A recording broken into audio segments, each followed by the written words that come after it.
দেখুন বন্ধুরা, সব পিঠেগুলো ভাজা হয়ে গেছে। এই দেখুন কত সুন্দর হয়েছে। আর আমি একটা ভেঙে দেখাচ্ছি কেমন হয়েছে। এই দেখুন, ভিতরে একদম পুরে ভরা, দেখতে কিন্তু খুব সুন্দর আর খেতেও কিন্তু অসাধারণ লাগবে। আপনারাও বাড়িতে এভাবে পেপার পিঠে বানিয়ে খাবেন। খুবই নমস্কার বন্ধুরা, নিয়াজ কিচেনে সবাইকে স্বাগত জানাই। আজকে আবারও ফিরে এসেছি নতুন রেসিপি নিয়ে। আজকে আমি একদম ইউনিক একটা পিঠা বানিয়ে আপনাদের সঙ্গে শেয়ার করব। সেই পিঠেটা হলো পেপার পিঠে। এই পিঠেটা বানিয়ে শেয়ার করবো। আপনারা প্রথম থেকে শেষ পর্যন্ত পুরো ভিডিওটা দেখবেন, আশা করি ভালো লাগবে। এই পেপার পিঠেটা বানানোর জন্য এখানে আমি গোবিন্দভোগ চাল আগে থেকে চালটা ভিজিয়ে রেখেছি। আর এখানে একটা মিক্সির জার নিয়েছি। এই মিক্সির জারে আমি এই চালটা পেস্ট করে নিয়ে আসবো। আতপ চালটা আমি পেস্ট করে নিয়ে এসেছি। আর এখন আমি এতে দিয়ে দেব পরিমাণ মতো লবণ। এই লবণ দিয়ে একটা চামচ দিয়ে আমি ভালো করে মিশিয়ে নেব। দেখুন বন্ধুরা, বেটারটা আমার বানানো হয়ে গেছে। এইরকম পাতলা করে বানিয়েছি। এই পেপার পিঠা বানাতে হলে বেটারটা কিন্তু একটু পাতলা করতে হয়। এই দেখুন, এটা আমি এক সাইডে রেখে দিলাম। এখন আমার একটা পুর বানিয়ে নিতে হবে। একটু জল দিয়ে দেবো, দিয়ে দেবো গুড়,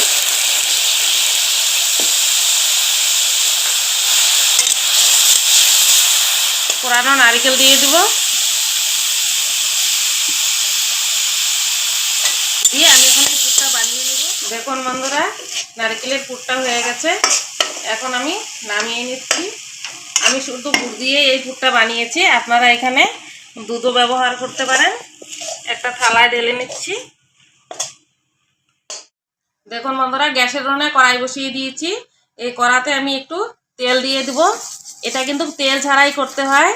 আমার এই ননস্টিকের ফাইভেনও নেই বা কড়াইও নেই, তাই আমি এই কড়াতেই করছি। তার জন্য একটু তেল দিয়ে দিচ্ছি। ঠিকঠাক তুলতে পারবো না। আপনারা কিন্তু এটা তেল ছাড়াও করতে পারেন। দেখুন বন্ধুরা, আমি একটা সুতির কাপড় নিয়েছি। এই কাপড়টা আমি ভালো করে ধুয়ে ভিজিয়ে নিয়েছি। এখন যে আমি এই বেটারটা বানিয়েছি, এই বেটারটা আমি এভাবে লাগিয়ে নেব। লাগিয়ে যে আমি কড়াটা বসিয়ে দিয়েছি, এই কড়াতে আমি এই বেটারটা দিয়ে দেব।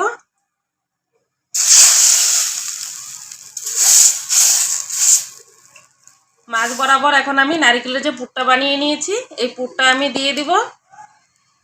দেখুন বন্ধুরা, আপনার ছেড়ে যাচ্ছে। এই দেখুন কত সুন্দর ছেড়ে যাচ্ছে। এখন আমি এভাবে খুন্তি দিয়ে ভাঁজ করে উঠিয়ে নেব।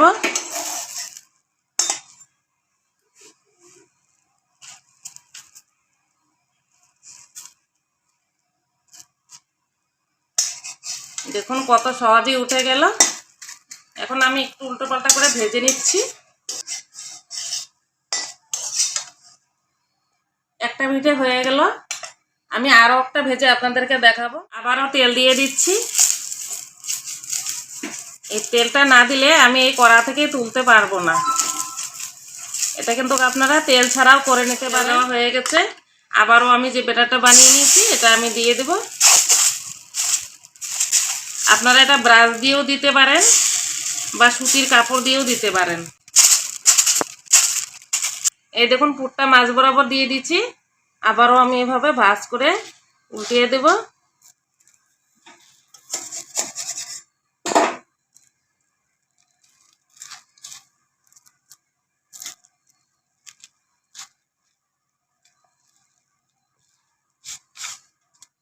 দেখুন কত সুন্দর হাত দিয়ে আমি উল্টিয়ে ফেলছি।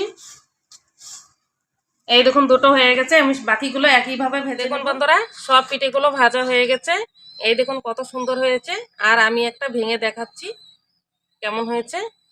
এই দেখুন, ভিতরে একদম পুরে ভরা, দেখতে কিন্তু খুব সুন্দর আর খেতেও কিন্তু অসাধারণ লাগবে।